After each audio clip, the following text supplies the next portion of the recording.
Hello students, बेटा this is unit 4 of your chapter number 3 ecosystem.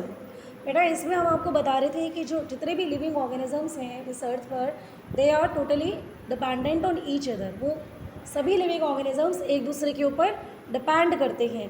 किस लिए? For their survival. ठीक है, वो जीवित रहने के लिए सभी जो लिविंग ऑर्गेनिजम्स हैं वो एक दूसरे के ऊपर निर्भर करते हैं। ठीक है, हमने आपको इसमें वेज बताए थे, कई सारे वेज हो सकते हैं जिस तरह से लिविंग ऑर्गेनिजम्स एक दूसरे के ऊपर डिपेंड करते हैं। They may be symbiosis, parasitism and predation. बेटा सिम्बायोसिस हमने आपको ऑलरेडी एक्सप्लेन कर दिया था अपनी लास्ट वीडियो में। इसके बाद हम पैरासिटिज्म में भी दो तरह के पैरासाइट हमने आपको बताए थे, एक्टोपैरासाइट एंड एंडोपैरासाइट। बेटा एक जो पैरासाइट्स होते हैं, प्लांट्स भी पैरासाइट हो सकते हैं। There are some parasitic plants, meaning ऐसे प्लांट्स जो अपना नॉरिशमेंट दूसरे प्लांट्स से प्राप्त करते हैं।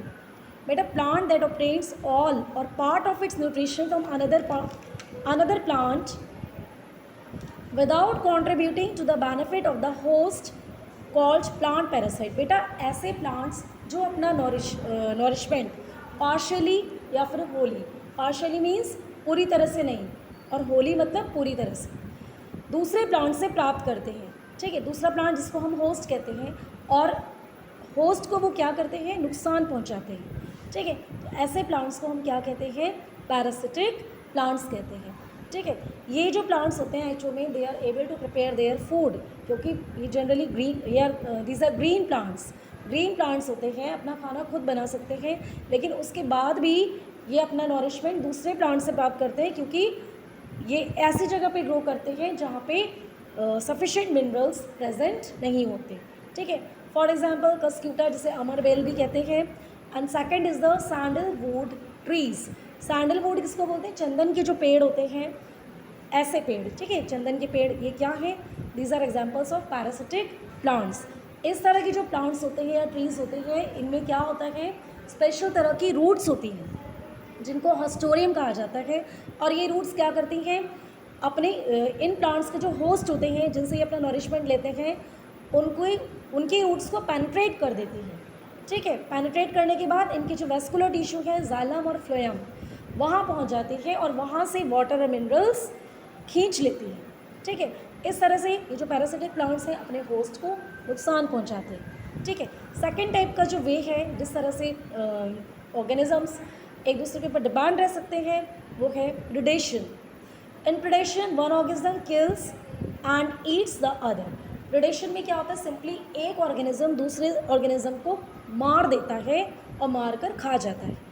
ऐसा ऑर्गेनिज्म जो दूसरे ऑर्गेनिज्म को मारता है उसको वो क्या कहलाता है? प्रीडेटर कहलाता है। ठीक है, ऐसा ऑर्गेनिज्म जो दूसरे ऑर्गेनिज्म को मारता है वो प्रीडेटर कहलाता है, और वो ऑर्गेनिज्म जो मारा जाता है वो क्या कहलाता है? प्रे, जैसे हिंदी में शिकार भी कहते हैं। ठीक है, सिंपल सा एग्जांपल है इसका, जैसे lion, the predator eat its prey the deer. जैसे लॉइन क्या है? लॉइन हिरन को मार के खा जाता है, तो इस यहाँ पर लॉइन क्या है? प्रेडेटर है। ठीक है, क्योंकि वो मार रहा है। और हिरन क्या है?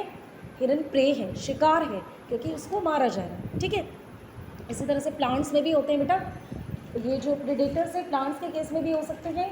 फॉर एग्जाम्पल एक जो इंसेक्ट है जिसका नाम है लोकस्ट, वो क्या करता है? सीड को डिस्ट्रॉय कर देता है, it is a seed crop को डिस्ट्रॉय कर देता है। ठीक है, तो इस केस में जो सीड क्रॉप है वो क्या है? प्रे है, शिकार है, और जो इंसेक्ट है लोकस्ट, वो क्या है? प्रेडेटर है। देखिए यहाँ पर ये लोकस्ट है, ये इस तरह से लीव्स के ऊपर है और इनको प्लांट को ये पूरी तरह से डिस्ट्रॉय कर देता है। ठीक, तो बेटा डिफरेंट टाइप्स ऑफ इकोसिस्टम, जो इकोसिस्टम होते हैं वो कई तरह के हो सकते हैं। There may be many kinds of ecosystem, they can be on land which is called terrestrial ecosystem. बेटा इकोसिस्टम लैंड पर भी हो सकता है, लैंड मीन्स ज़मीन। ऐसा इकोसिस्टम जो लैंड पर होगा, ज़मीन पर होगा, जैसे grass land ecosystem, forest ecosystem, ये क्या कहलाते हैं? Terrestrial ecosystem. ठीक है, और इन वाटर, और ऐसा इकोसिस्टम वाटर में भी हो सकते हैं, पानी के अंदर में भी हो सकते हैं। तो ऐसा इकोसिस्टम जो वाटर में होगा वो क्या कहलाता है? एक्वेटिक इकोसिस्टम, जैसे कि पॉन्ड वाटर इकोसिस्टम या फिर ओशन इकोसिस्टम। ठीक है, पॉन्ड वाटर मतलब तालाब का पानी। ठीक, और ओशन वाटर समुद्र का पानी। तो यहाँ जो इकोसिस्टम मिलता है वो क्या कहलाता है? Aquatic ecosystem. दे may B natural, example forest ecosystem, और मेड बाय मैन, जिसे हम आर्टिफिशियल कहते हैं, एग्जाम्पल एक्वेरियम। तो इकोसिस्टम नेचुरल भी हो सकते हैं, नेचुरल मतलब जो प्राकृतिक रूप से पाए जाते हैं। तो नेचुरल इकोसिस्टम मतलब जैसे फॉरेस्ट इकोसिस्टम, जंगल, जंगल है वो प्राकृतिक रूप से पाए जाते हैं, है ना। और जो इकोसिस्टम है वो मैन मेड भी हो सकता है। मैन मेड मतलब आर्टिफिशियल, जैसे मनुष्य ने बनाया हो, ठीक है। फॉर एग्जाम्पल एक्वेरियम, एक्वेरियम आपने सबने देखा है, फिश का जो एक्वेरियम होता है ना, मोस्टली कई लोग अपने घर में भी रखते हैं एक्वेरियम को। एक कांच का बॉक्स होता है जिसके अंदर पानी और मछलियाँ या फिर और भी एक्वेटिक एनिमल्स लाइक टर्टल वगैरह उसके अंदर प्रेजेंट होते हैं, छोटे छोटे से ग्रास भी उसके अंदर होते हैं, ठीक है। तो पॉन्ड, ये जो एक्वेटिक एक्वेरियम है, it is a artificial ecosystem, man made ecosystem, क्योंकि इसको मैन ने बनाया है, ठीक है। यहाँ पे बेटा हम डिस्क्राइब करेंगे फॉरेस्ट इकोसिस्टम के बारे में, जो कि एक नेचुरल इकोसिस्टम है। Forest is a natural land ecosystem with dominance of flowering plants, trees, shrubs and herbs and climbers are found in plenty in a forest. जो फॉरेस्ट होता है बेटा, वहाँ पे ज़्यादातर जो प्लांट्स होते हैं वो कैसे मिलते हैं? फ्लावरिंग मिलते हैं, फ्लावरिंग प्लांट्स, एंजियोस्पर्म्स, मतलब ऐसे प्लांट्स जिनमें फ्लावर्स लगते हैं, है ना। बड़े बड़े पेड़ देखे हैं आपने जंगलों में। इसके अलावा शर्ब्स और हर्ब्स भी मिलते हैं वहाँ पर। शर्ब्स क्या होती हैं बेटा? शर्ब्स मीन्स ऐसे प्लांट्स जिनकी जो स्टेम होती है, होती तो वो वुडी है, मतलब हार्ड होती है, लेकिन इट इज़ ब्रांच्ड, कई सारी ब्रांचेस में डिवाइड होती है, और हाइट उनकी शॉर्ट होती है। शर्ब्स कैसे प्लांट होते हैं?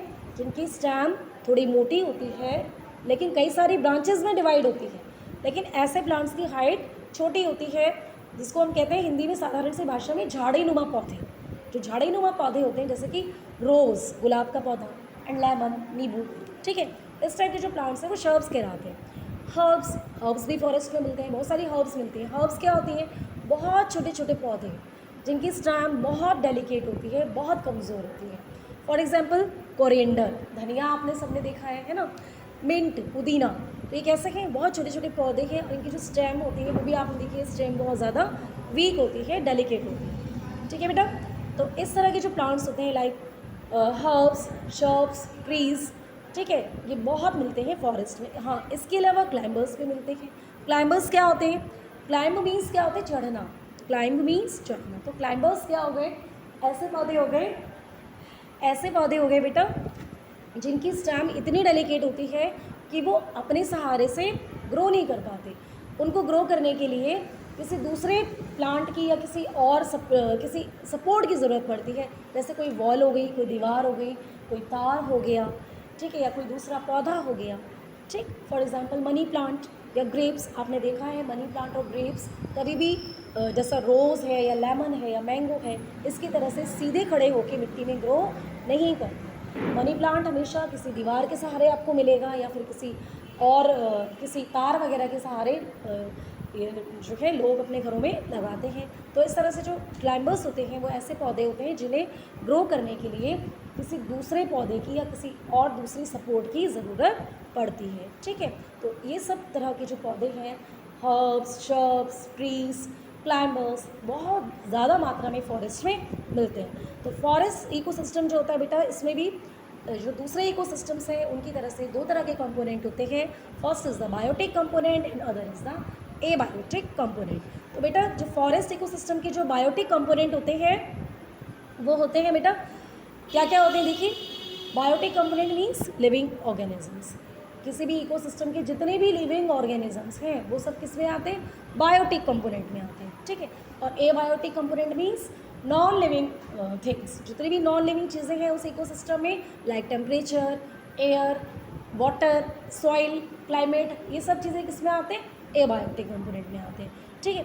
तो फॉरेस्ट इकोसिस्टम में जो बायोटिक कंपोनेंट होते हैं वो किन किन चीज़ों से मिलकर बनते हैं? First is the producer. Producer means, producer मतलब पैदा करने वाला। तो यहाँ प्रोड्यूसर्स क्या होते हैं? प्लांट्स होते हैं, ग्रीन प्लांट्स। जितने भी प्लांट्स हैं फॉरेस्ट में, ग्रीन प्लांट्स जिनमें क्लोरोफिल है, जिनकी एबिलिटी है फूड प्रोड्यूस करने की। प्रोड्यूसर क्यों कहते हैं इनको? क्योंकि ये फूड प्रोड्यूस करते हैं, ठीक है। They are able to produce food, that is why they are known as producers. तो जितने भी ग्रीन प्लांट्स हैं वो सब क्या हैं? प्रोड्यूसर्स हैं, herbs, shrubs, trees, climbers, all are producers in a forest ecosystem. Second जो है बेटा कंज्यूमर. कंज्यूमर मतलब कंज्यूम मीन्स कोई चीज़ यूटिलाइज करना, इस्तेमाल करना, खर्च करना. ठीक है, तो कंज्यूमर कौन हो गया? जो खर्च करता है. ठीक है, क्या खर्च करता है? फूड खर्च करता है यहाँ पे. ठीक है, यानी कि प्रोड्यूसर्स जो फूड बनाते हैं उनको खर्च जो करते हैं, कंज्यूम जो करते हैं, उनको हम क्या कहते हैं? कंज्यूमर्स कहते हैं. ठीक है, फॉरेस्ट इकोसिस्टम में कंज्यूमर्स कौन कौन होते हैं? Herbivores and carnivores, they are consumers. Herbivores consumers हैं because they feed on producer.